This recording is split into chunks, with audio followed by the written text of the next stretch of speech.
Hello everyone. तो आज की वीडियो में मैं आपको इस पैंट की पूरी कटिंग करना बताऊंगी। तो अगर आपको भी इस तरह का पैंट अपने लिए बनाना है तो इस वीडियो को पूरा एंड तक देखें ताकि आप भी इस तरह का पैंट अपने लिए बना पाएं बिना किसी डाउट के। तो इस वीडियो को एंड तक आपको देखना है और स्टेप बाय स्टेप चीज़ें फॉलो करनी है। तो चलिए वीडियो को स्टार्ट कर लेते हैं। यहाँ पे मैंने पैंट के लिए कपड़े को इस तरह से रख लिया है, एक फोल्ड करके। ये देखिए, ठीक है। और ये ओपन वाली साइड है और सामने से ये फोल्डेड साइड है। तो ओपन वाली जो साइड है ये मैंने अपनी तरफ रखी हुई है। अब सबसे पहले हमें यहाँ पे 1 इंच पे निशान लगाना है साइड से, और नीचे तक पूरा 1 इंच तक हम निशान लगा के इसे स्ट्रेट लाइन से यहाँ पे जॉइन कर लेंगे। ये देखिए इस तरह से। सेम तरीके से ऊपर से भी हमें हाफ इंच पे निशान लगाना है और इसे भी स्ट्रेट लाइन से जॉइन कर लेना है। अब जो हमारे निशान लगेंगे वो इस लाइन से आगे को लगेंगे और ऊपर लेंथ वाले निशान लाइन से नीचे को लगेंगे। अब देखिए 1 इंच का जो मैंने निशान लगाया है ये हमने साइड से शेप देने के लिए लगाया है, जो कि मैं आपको आगे बताऊंगी वीडियो में। ठीक है। अब सबसे पहले हम अपनी पैंट की फुल लेंथ के लिए निशान लगाएंगे। तो जो ऊपर हाफ इंच वाली लाइन है, इसी लाइन से नीचे को हम अपनी फुल लेंथ के लिए निशान लगाना है। मेरे मेजरमेंट में पैंट की फुल लेंथ है 35 इंच, और 35 में से मैं 2 इंच माइनस कर रही हूँ क्योंकि 2 इंच की मुझे यहाँ पे ऊपर से बेल्ट रेडी चाहिए। अगर आपको बेल्ट यहाँ पे 1.5 इंच चाहिए तो आप अपनी फुल लेंथ में से 1.5 इंच माइनस करें। अगर आपको बेल्ट की लेंथ 1 इंच चाहिए तो आप अपनी फुल लेंथ में से 1 इंच माइनस करेंगे। मेरे मेजरमेंट में फुल लेंथ है 35 इंच और बेल्ट की लेंथ में 2 इंच रखूंगी। तो यहाँ पे फुल लेंथ में से हम 2 इंच माइनस करेंगे तो आएगा 33 इंच। और 33 में हम हाफ इंच और प्लस ऐड कर देंगे क्योंकि हाफ इंच हमारा ऊपर से जब हम बेल्ट को ज्वाइन करेंगे तो उसमें भी जाएगा। तो यहाँ पे हम 33.5 इंच पे निशान लगाएंगे इस तरह से, और इसे स्ट्रेट लाइन से ज्वाइन कर लेंगे। अब देखिए ऊपर से बेल्ट ज्वाइन करने के लिए तो हमने मार्जिन इसी में ले लिया है लेंथ में, लेकिन नीचे से डबल फोल्ड करने के लिए अलग से हम यहाँ पे मार्जिन 2 इंच का ले लेंगे और इसे भी हमें यहाँ पे स्ट्रेट लाइन से ज्वाइन कर लेना है। ये देखिए, ठीक है। अब हमें यहाँ पे कमर का निशान लगाना है। तो जितना भी आपके मेजरमेंट में कमर आ रही है आपको उसे 4 से डिवाइड करना है और उतने पे ही यहाँ पे निशान लगाना है। मेरे मेजरमेंट में कमर है 35 इंच यानी कि 35 इंच। 35 को मैंने 4 से डिवाइड किया तो एस 8.75 इंच। तो जो हमने साइड से 1 इंच का निशान लगाया है ना, उसी निशान से आगे को हमें यहाँ पे 8.75 इंच पे इस तरह से ये निशान लगाना है। ये देखिए इस तरह से यहाँ पे हमने निशान लगा दिया। अब इसी निशान से आगे को यहाँ पे हम डार्ट लेने वाले हैं फ्रंट वाले पार्ट में। तो डार्ट के लिए मैं निशान लगाऊंगी। पहले ये हाफ इंच वाली लाइन को हम स्ट्रेट लाइन से आगे को इस तरह से ड्रॉ कर लेंगे। अब देखिए यहाँ पे जो मैंने कमर का निशान लगाया है इसी पॉइंट से आगे को हम डार्ट का निशान लगाएंगे। तो यहाँ पे मैं डार्ट लेने वाली हूँ 1.25 इंच का। तो इस तरह से 1.25 इंच हम यहाँ पे डार्ट का निशान लगा लेंगे। अगर आपको 1.5 इंच का डार्ट देना है तो आप 1.5 इंच का निशान लगाएं, ये आपके ऊपर है। ठीक है। यहाँ पे मैं 1.25 इंच का डार्ट दे रही हूँ तो मैंने यहाँ पे इस तरह से निशान लगा दिया है। अब हमें यहाँ पे मार्जिन भी लेना पड़ेगा क्योंकि हमें दोनों साइड से जब हम इन दोनों पार्ट्स को ज्वाइन करेंगे तो उसके लिए हमें यहाँ पे मार्जिन लेना है 1 इंच का। ये देखिए यहाँ पे हमने आगे को 1 इंच और ले लिया है एक्स्ट्रा। ठीक है। ये हमने मार्जिन लिया है जब हम इन दोनों पार्ट्स को इस साइड से और इस साइड से, देखिए यहाँ दोनों साइड से जब हम इन दोनों पार्ट्स को ज्वाइन करेंगे तो हाफ हाफ इंच हमारा मार्जिन में जाएगा। तो इसलिए हमने यहाँ पे 1 इंच का एक्स्ट्रा मार्जिन लिया है। ठीक है। तो देखिए सबसे पहले वेस्ट का 4 से डिवाइड करा, उसके बाद फिर 1.25 इंच का हमने डार्ट का लिया और 1 इंच हमने यहाँ पे मार्जिन लिया। अब इसी पॉइंट से नीचे को हम आसन के लिए निशान लगाएंगे। तो आसन के लिए देखिए फॉर्मूला जो है सेम तरीके से आपको भी फॉर्मूला का यूज करना है। जितना भी आपके मेजरमेंट में राउंड हिप आ रहा है उसको आप 4 से डिवाइड करें और उसमें 2 इंच प्लस ऐड कर दें। मेरे मेजरमेंट में राउंड हिप है 38 इंच। 38 को हम 4 से डिवाइड करेंगे, उसके बाद उसमें हमने 2 इंच प्लस ऐड किया तो आया 11.5 इंच। और 11.5 में से मैं 2 इंच माइनस कर दूंगी क्योंकि ऊपर हमारी 2 इंच की बेल्ट है। अगर आपके मेजरमेंट में बेल्ट 1.5 इंच की है तो आपको 1.5 इंच माइनस करना है। मेरे मेजरमेंट में 2 इंच की बेल्ट है तो मैं 11.5 में से 2 इंच माइनस करूंगी तो आएगा 9.5 इंच। और इसमें हम half inch minus sorry plus कर लेंगे तो आएगा 10 इंच। तो मैंने यहाँ पे 10 इंच पे निशान लगा दिया है। अब देखिए 1 इंच यहाँ पे साइड से छोड़ने के बाद हमें इसे पूरा मेजर कर लेना है। तो हमारा टोटल 11 इंच आ रहा है। जितना यहाँ पे आ रहा है उतना ही हम यहाँ पे आसन वाले पॉइंट पे भी निशान लगा लेंगे। ये देखिए यहाँ पे भी हमने 11 इंच पे निशान लगा दिया। अब इन दोनों निशानों को हमें यहाँ ऊपर इस तरह से स्ट्रेट लाइन से मिला लेना है। ठीक है। अब हमें आसन की गोलाई के लिए आगे को इस तरह से निशान लगाना है। तो यहाँ पे मैं 2 इंच का निशान लगा रही हूँ। ठीक है। ये देखिए अगर आपकी चेस्ट 40 से 49 के बीच में है तो आपको 3 इंच का निशान लगाना है। 30 से 39 के बीच में है तो मैं यहाँ पे 2 इंच का निशान लगा रही हूँ क्योंकि 30 से 39 के बीच मेरी चेस्ट आ जाती है। अब ये जो आसन वाली लाइन है, इसका हमें पहले मिड पॉइंट लेना है, उसके बाद जो मिड पॉइंट है और आसन की जो लेंथ है, इसका भी हम मिड पॉइंट लेंगे और यहाँ से ही हमें नीचे को यहाँ पे आसन का पूरा शेप देना है। ये देखिए, इस तरह से यहाँ पे हम आसन की गोलाई का शेप दे देंगे। ठीक है? अब यहाँ से लेके यहाँ तक यानी कि साइड का जो 1 इंच है इसको छोड़ने के बाद इस पूरे पॉइंट को हमें यहाँ पे मेज़र करना है और ये जितना भी आ रहा है इसका मिड पॉइंट पे हमें इस तरह से ये निशान लगा लेना है। ये देखिए, यहाँ पे हमने निशान लगा दिया। अब इस निशान को हम यहाँ साइड से मेज़र करेंगे। ये देखिए, इस पॉइंट से यहाँ तक मेज़र करेंगे तो ये हमारा 6.5 इंच आ रहा है। सेम तरीके से हम नीचे तक पूरे में 6.5 इंच का निशान लगा देंगे। आपके मेज़रमेंट में हो सकता है ये अलग आए, लेकिन जितना भी आ रहा है उतना ही निशान आपको भी इस तरह से लगा लेना है। अब इन सारे पॉइंट्स को मिला के एक स्ट्रेट लाइन ड्रॉ कर लेनी है। ये देखिए इस तरह से। अब यहाँ पे हम थाई का निशान लगाएँगे, यहाँ पे नी का और यहाँ पे बॉटम का। तो सबसे पहले देखिए जो ऊपर की हमारी लाइन है, इसी लाइन से नीचे को ये जो हमारी लेंथ वाली लाइन है, मार्जिन को हमें नहीं लेना है। जो ऊपर लेंथ वाला लाइन पॉइंट है हमारा, उसी पॉइंट तक हमें इस तरह से इंच टेप को रखना है और यहाँ पे मिड पॉइंट इसका निकाल लेना है। तो अब ये जो पॉइंट है हमारा, ये थाई का निशान हमारा लग गया है। यहाँ पे हम थाई का मेजरमेंट लेंगे। अब थाई का निशान और लेंथ वाला जो निशान है इसका भी हम मिड पॉइंट निकालेंगे तो यहाँ पे हमारा राउंड नी आएगा।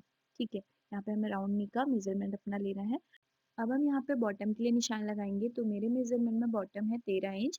13 को मैंने 4 से डिवाइड किया तो आया 3.25 इंच। अब जो ये बीच वाली लाइन है ना, इसी पॉइंट से अंदर को हम 3.25 इंच पे एक निशान लगाएंगे।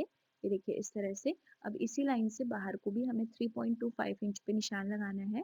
देखिए सेम तरीके से आपको भी करना है। जितना आपका बॉटम आ रहा है आप उसको 4 से डिवाइड करें और उसके बाद जितना भी आया इस लाइन से अंदर को भी वो निशान लगाएं और इसी लाइन से बाहर को भी वो निशान लगाएं जो हमारी बीच वाली लाइन। ठीक है, अब सेम तरीके से हम नी का निशान भी लगाएंगे। तो यहाँ पे जितना भी आपके मेजरमेंट में राउंड नी आ रहा है आप उसको 4 से डिवाइड करें और इस पॉइंट से अंदर को भी वो निशान लगाएं और इसी पॉइंट से बाहर को भी वो निशान लगाएं। मेरे मेजरमेंट में राउंड नी है 15 इंच। इसमें हमने 1 इंच प्लस लूजिंग ऐड करी है क्योंकि मुझे हल्का लूज चाहिए। तो आया 16 इंच। 16 को मैंने 4 से डिवाइड किया तो आया 4 इंच। तो अब इसी लाइन से अंदर को भी मैंने 4 इंच पे निशान लगा दिया और बाहर को भी यहाँ पे इस तरह से 4 इंच पे निशान लगा लेना है। ये देखिए, अब थाई का निशान हमें लगाना है तो थाई में भी हम 1 इंच का मार्जिन लेंगे। तो यहाँ पे थाई है मेरे मेजरमेंट में 17 इंच। इसमें हमने 1 इंच प्लस ऐड किया तो आया 18 इंच। 18 को फिर हम 4 से डिवाइड करेंगे तो आएगा यहाँ पे 4.5 इंच। तो इस तरह से यहाँ पे भी 4.5 इंच पे निशान लगाना है और इसी पॉइंट से बाहर को भी हमें 4.5 इंच पे एक निशान लगा लेना है। ये देखिए इस तरह से। ठीक है, अब जो हमारा नी का निशान और बॉटम का निशान है इसे हमें स्ट्रेट लाइन से मिला लेना है इस तरह से। सेम तरीके से दूसरी साइड भी इसे हम स्ट्रेट लाइन से मिला लेंगे। ये देखिए ठीक है। और अब जो हमारा ये साइड का निशान है इसे भी हमें हल्के निशान से मिला लेना है। यहाँ पे हम शेप देंगे तो अभी मैं हल्का इस तरह से मिला ले रही हूँ। बाकी ऊपर को हमें शेप किस तरह से देनी है वो मैं आपको आगे बताऊंगी। तो अभी देखो यहाँ पे ये जो बीच वाली लाइन है इससे आगे को आसन वाली लाइन तक जितना भी आ रहा है वहां पे उतना ही निशान हम यहाँ पे भी लगा लेंगे इस तरह से।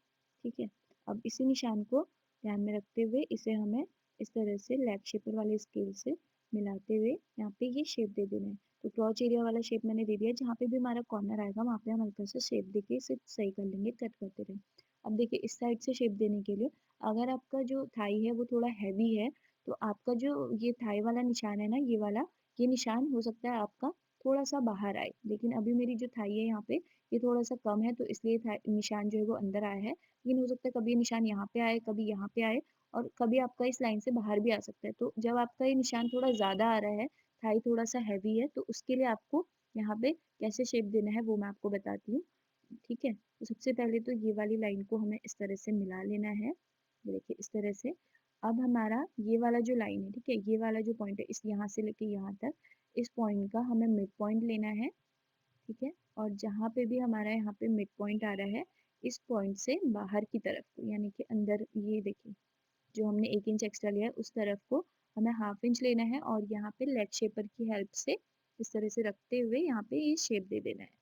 पहले यहाँ से लेके यहाँ तक इसे हम मिलाएंगे, उसके बाद जहाँ पे भी हमारा ये थाई का निशान आएगा वहां तक हम इसे इस तरह से रखेंगे। और जो नीचे वाला निशान है अगर हैवी थाई होगी तो नीचे का भी निशान बाहर की तरफ आएगा तो इसे हम इस तरह से मिलाते हुए पूरा यहाँ पे शेप दे देंगे। लेकिन अभी जो हमारे मेजरमेंट में थाई है वो थोड़ा सा कम है तो इसलिए ये निशान जो है वो हमारा अंदर आ रहा है। तो अगर आपका ये निशान अंदर भी आ रहा है तो आपको किस तरह से शेप देना है वो मैं आपको बताती हूँ। तो अब ये जो हमारी 1 इंच वाली लाइन है ना, इसी लाइन के ऊपर मैं यहाँ पे शेप दे दूंगी। ये देखिए, इस तरह से शेपर स्केल को हमें रखना है और जहाँ पे भी ये हमारा इस तरह से मिल रहा है वहाँ पे हम इस तरह से मिलाते हुए इस शेप को इस तरह से दे देंगे।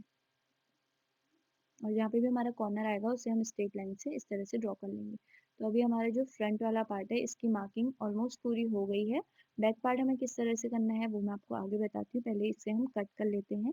तो कट कैसे करना है देखिए उसे भी मैं आपको बताती हूँ। सबसे पहले जो नीचे मार्जिन वाला लाइन है इस लाइन को हमें पूरा-पूरा कट कर लेना है। ठीक है? ये हमारा इस तरह से पहले मैं इस पूरे मार्जिन को कट कर लूँगी और जो एक्स्ट्रा कपड़ा है इसे हमें साइड रख लेना है। ठीक है? अब जो हमने यहाँ नीचे से 2 इंच का जो मार्जिन लिया था, यहाँ तक इस तरह से हमें इसे पूरा-पूरा फ़ोल्ड कर लेना है। मार्जिन वाली लाइन मैंने पूरी-पूरी फ़ोल्ड कर दी है और अब इसी के ऊपर हमें यहाँ पे साइड से जो मार्क है, उसी के ऊपर हमें कट कर लेना है दोनों साइड। इस तरह से कट करने से देखिए जो नीचे हमारा मार्जिन है, वो थोड़ा-सा बाहर की तरफ आता है, तो इससे हमारा नीचे से झूल नहीं आता। अब देखिए यहाँ पे इसी मार्किंग के ऊपर मैंने इसकी पूरी कटिंग यहाँ पे कर दी है। अब मैं आपको बताती हूँ हमें बैक पार्ट किस तरह से कट करना है। तो बैक पार्ट के लिए देखिए कपड़े को हमने इस तरह से एक फ़ोल्ड करके रखा हुआ है, जैसे फ्रंट वाले पार्ट को रखा था।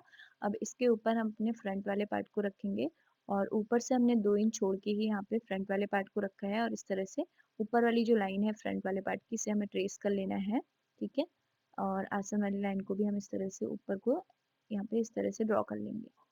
ठीक है? अब ऊपर से हमने यहाँ पे 2 इंच एक्स्ट्रा ले रखा है। यहाँ पे पूरे में ये 2 इंच एक्स्ट्रा है बैक पार्ट के लिए और यहाँ पे ये देखिए आसन से ऊपर को भी हमने 2 इंच एक्स्ट्रा लिया है। अब यहाँ से हम इसमें एक्स्ट्रा लेंगे। आसन वाली साइड से ही हमारा फ्रंट और बैक दोनों सेम रहेगा। लेकिन यहाँ पे बैक पार्ट के लिए हम इस साइड से 2 इंच एक्स्ट्रा लेने वाले हैं।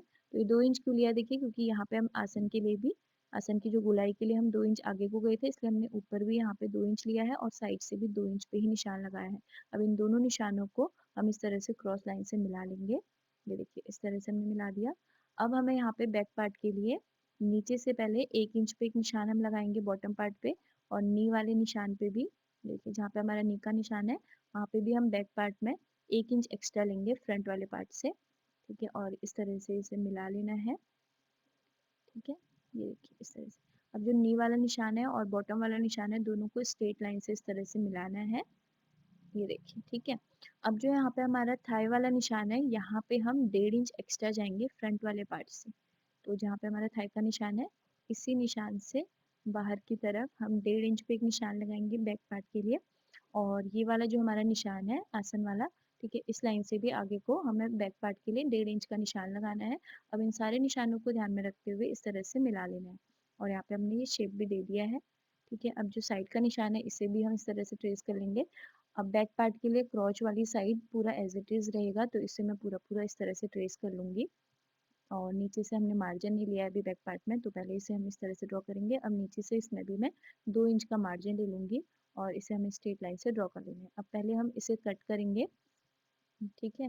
और अब जो हमारी ये मार्जिन वाली लाइन है इसे हमें पूरा-पूरा फ़ोल्ड करना है, जैसे हमने फ्रंट वाले पार्ट में कट करा था और साइड का जो मार्क है इसे हम कट कर लेंगे दोनों साइड से।